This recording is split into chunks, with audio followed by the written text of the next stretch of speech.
जय श्री कृष्णा। हम सब इस दुनिया में इसलिए आते हैं क्योंकि हमें किसी से लेना होता है तो किसी को देना होता है। इस तरह से प्रत्येक को कुछ न कुछ लेने देने के हिसाब चुकाने होते हैं। इस कर्ज का हिसाब चुकता करने के लिए इस दुनिया में कोई बेटा बनकर आता है तो कोई बेटी बनकर आती है, कोई पिता बनकर आता है तो कोई माँ बनकर आती है, कोई पति बनकर आता है तो कोई पत्नी बनकर आती है, कोई प्रेमी तो कोई प्रेमिका बनकर आती है, कोई मित्र बनकर तो कोई शत्रु बनकर आता है, कोई पड़ोसी बनकर आता है तो कोई रिश्तेदार बनकर आता है। चाहे दुख हो या सुख हो, हिसाब तो सबको ही देना पड़ता है।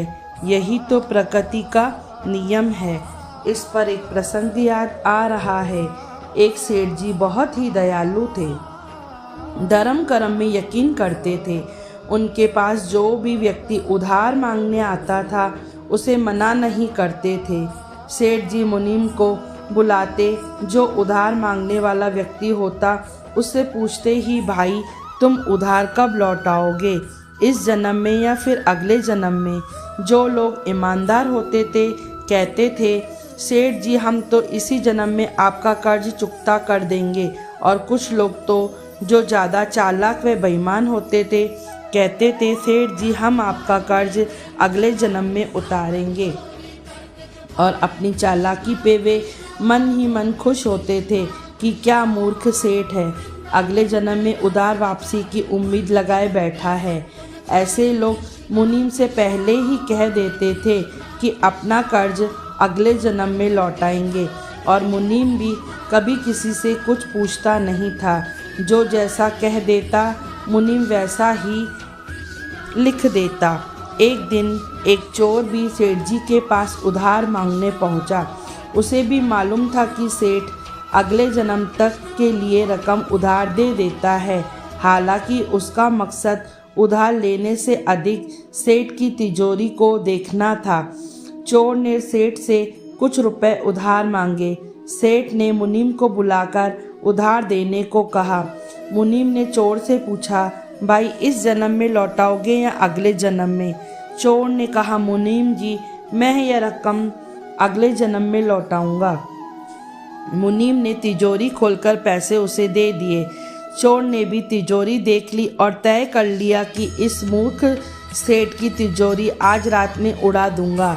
रात में ही सेठ के घर पहुंच गया और वहीं भैंसों के तबेले में छिपकर सेठ के सोने का इंतजार करने लगा।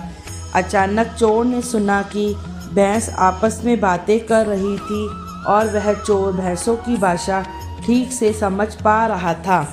एक भैंस ने दूसरी भैंस से पूछा, तुम तो आज ही आई हो ना बहन। उस भैंस ने जवाब दिया, हाँ आज ही सेठ के तबेले में आई हूँ। सेठ जी क्या पिछले जन्म का कर्ज उतारना है और तुम कब से यहाँ हो?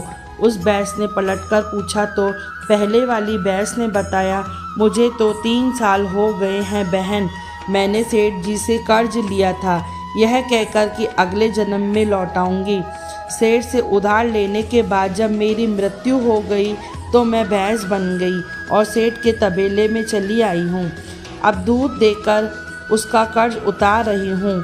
जब तक कर्ज की रकम पूरी नहीं हो जाती तब तक यही रहना होगा। चोर ने जब उन भैंसों की बातें सुनी तो होश उड़ गए और वहाँ बंदी भैंसों की ओर देखने लगा। वो समझ गया कि उधार चुकाना ही पड़ेगा, चाहे इस जन्म में हो या फिर अगले जन्म में उसे चुकाना ही होगा। वह चोर उल्टे पांव सेठ के घर की ओर भागा और कर्ज उसने लिया था उसे फटाफट मुनीम को लौटाकर रजिस्टर से अपना नाम कटवा दिया। जय श्री कृष्णा।